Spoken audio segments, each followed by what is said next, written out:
ఆదికాండము 28వ అధ్యాయం. అలా కొన్ని నెలలు గడిచిన తర్వాత ఇస్సాకు యాకోబును పిలిపించి, నీవు కానాను కుమార్తెలలో ఎవరిని వివాహం చేసుకొనకూడదు.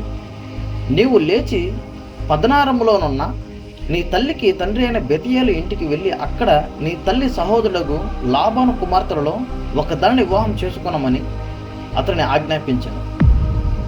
సర్వశక్తి గల దేవుడు నిన్ను ఆశీర్వదించి నీవు అనేక జనములగునట్లు నీకు సంతానాభివృద్ధి కలగజేసి నిన్ను విస్తరింపజేసి నీవు పరవాసిమైన దేశమును అనగా దేవుడు అబ్రహామునకు ఇచ్చిన దేశమును నీవు స్వాస్థ్యంగా చేసుకున్నట్లు ఆయన నీకు అనగా నీకును నీతో కూడా నీ సంతానమునకును అబ్రహామునకు అనుగ్రహించినట్లు నీకును ఆశీర్వాదమును దయచేయును గాక అని అతన్ని దీవించి యాకోబును అక్కడి నుంచి పంపివేసింది.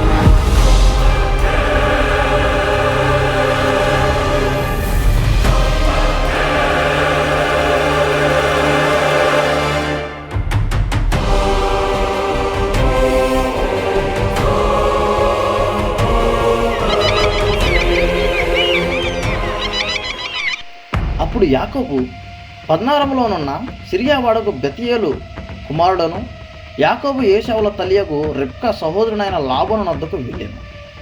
ఇస్సాకు యాకోబును దీవించి పద్నారంలో పెళ్లి చేసుకుని వచ్చుటకై అతనిని అక్కడికి పంపివేసి అతనిని దీవించినప్పుడు, నీవు కానాను దేశపు కుమార్తెలలో ఎవరిని పెళ్లి చేసుకున్న వద్దని అతనికి ఆజ్ఞాపించాను.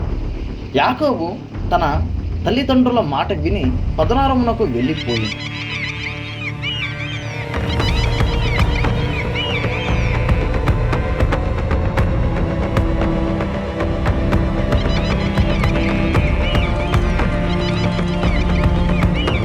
ఏశావు తెలుసుకొనినప్పుడు, ఇది కాక కానాను కుమార్తెలు తన తండ్రి అయిన ఇస్సాకునకు ఇష్టాండ్రు కారని ఏశావునకు తెలిసినప్పుడు, ఏశావు ఇస్మాయిలునకు వెళ్ళి తనకున్న భార్యలు కాక అబ్రహాము కుమారుడైన ఇస్మాయిలు కుమార్తెలను నెబహేతు సహోదరినైన మహాలాతును కూడా పెళ్లి చేసుకున్నాడు.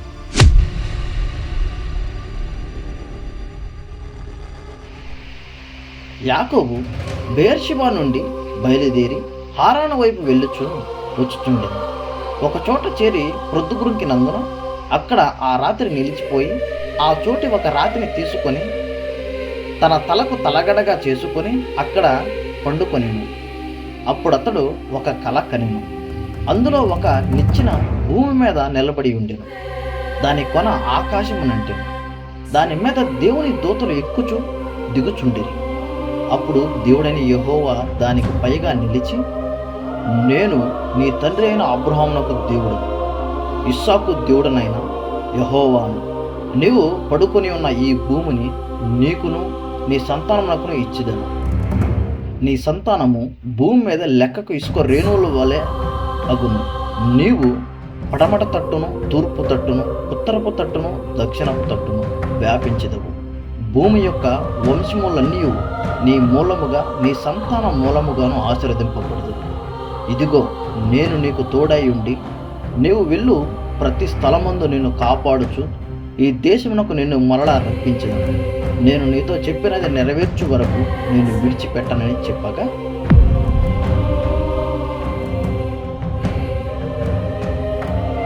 యాకోబు నిద్ర నుంచి లేచి ఆ సంగతి తెలుసుకొని, ఇది నిశ్చయముగా దేవుడని యెహోవా ఈ స్థలమందున్నాడు, అది నాకు తెలియకపోయిననుకొని, అప్పుడు యాకోబు భయపడి, ఈ స్థలము ఎంతో భయంకరం, ఇది దేవుని మందిరమే గాని వేరొకటి కాదు, పరలోకపు గవిని ఇది అనుకొని తెల్లవారినప్పుడు యాకోబు లేచి తన తలగడగా చేసుకున్న రాతిని తీసి దానిని స్తంభముగా నిలిపి దాని కొన మీద నూనె పోసాడు. అప్పుడు అతడు ఆ స్థలమునకు బేతేలు అని పేరు పెట్టాడు. అయితే మొదట ఆ ఊరి పేరు ఊజు. అప్పుడు యాకోబు, నేను తిరిగి నా తండ్రి ఇంటికి క్షేమంగా వచ్చున్నట్లు దేవుడు నాకు తోడై ఉండి నేను వెళ్ళుచున్న ఈ మార్గంలో నన్ను కాపాడి తినుటకు ఆహారమును ధరించుకున్నట్టుకు వస్త్రములను నాకు దయచేసిన ఎడల దేవుడైన యెహోవా నాకు దేవుడై ఉంది గనుక స్తంభముగా నేను నిలిపిన ఈ రాతిని దేవుని మందిరము మరియు నీవు నాకిచ్చు యావత్తును 10వ వంతు నిశ్చయముగా నీకు చెల్లించుదనని మొక్కుకొని.